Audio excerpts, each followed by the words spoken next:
Hey y'all.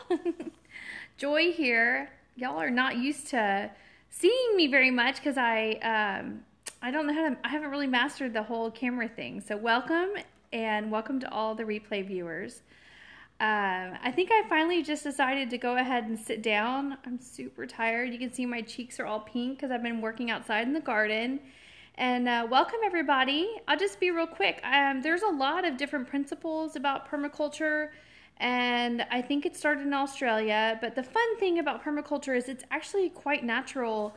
And I think I'm going to try to talk to y'all like kindergarteners because it really isn't that complicated. But I think people, as adults, we make things more complicated. Hey y'all, happy face. You're welcome to give me some cute little hearts if you want. So let me just give you a specific example.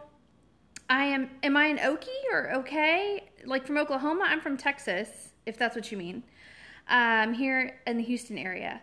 So anyway, let me tell you, if you've watched our videos, you know we're new homesteaders. We have an orchard.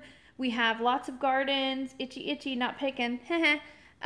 We have butterfly gardens, and we compost, do all sorts of cool stuff.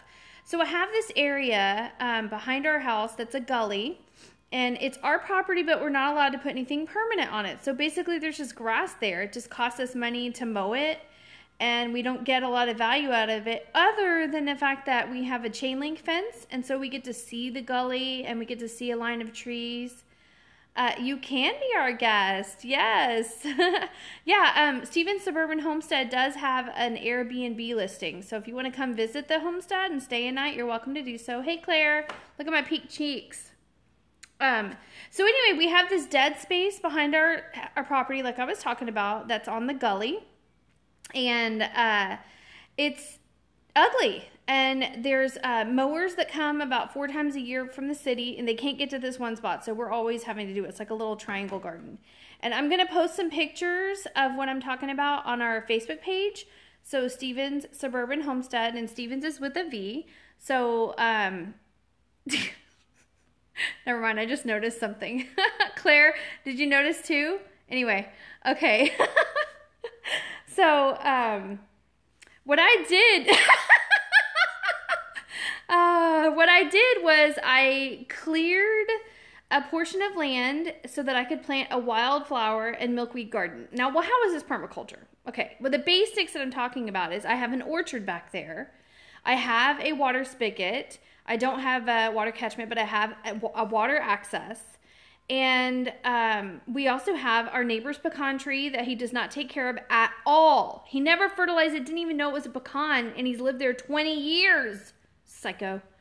Anyhow, I decided to build this corner garden because it's right there by the orchard and right there by the pecan tree. So what I was thinking is that I'm going to draw in a lot of pollinators, and they are going to just pollinate the heck out of our orchard. And then the water that we put on there, even though we normally use water catchment, but we'll have to use city water to get the wildflower garden started.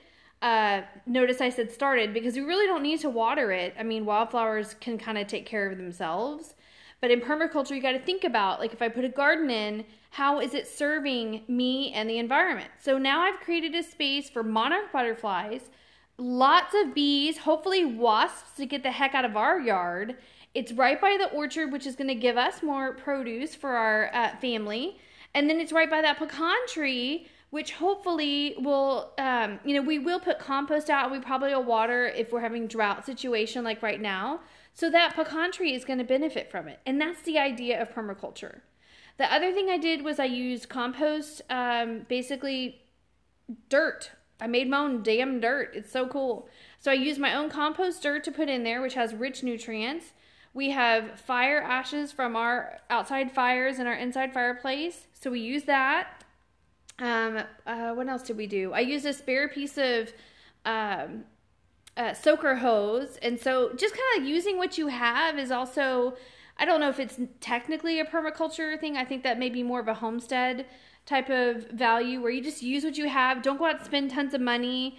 And let me show you what I planted, and then that will be at the end of it. So I did plant some marigolds, and I actually bought these marigolds. Let me show you 3 or 4 different kinds. I bought them, and they have run all season because we've had a warm winter. and I harvested new seeds. But I save the packets of things I buy so that I know what it is, because it tells me how tall they are. And so I put the taller stuff in the back with the milkweed. And then I went out today and I did purchase Texas bluebonnets. They don't normally grow in clay soil, which is what we have, but I think I'm going to amend it by stay flower. I'm going to amend the soil with my compost, like I said, and I use the straw to cover, and we'll use pine straw in the fall, which won't cost anything. So this garden cost me $189, and whatever water I use today, probably a couple bucks of water actually, and with City of Houston rates. And then I will have to water, just like any new garden, probably every other day for 2 weeks. And then I think we'll be set. So that's a basic of permaculture, is to look at your space, small or big, and ask yourself, when I plant something, how can I get the most value out of this space? Is it going to feed my family? Is it going to bring pollinators in to help maybe with another garden? Is it going to provide cover so that the roots of maybe another tree, like a pecan tree, like I talked about, will get the nutrients from the straw and compost in the water? So everything we do around here, we try to enhance beauty and enhance our lack of a grocery bill, right? And Miss Sweet and Spicy Lass, I have saved plenty of marigold seeds for you for your new homestead.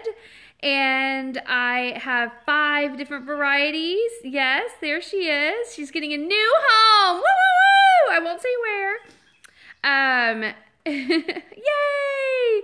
So I've got lots of milkweeds for you, and I've got lots of marigolds. And if anybody's in the Houston or Kingwood area, you can message me on Facebook at Stevens Suburban Homestead. I have tons of milkweed and marigold. I mean, they just keep blooming because we really didn't have a winter. So anybody who needs free seeds, I would love to help you bring more pollinators to your yard. Okay? All right, peace out. Bye-bye.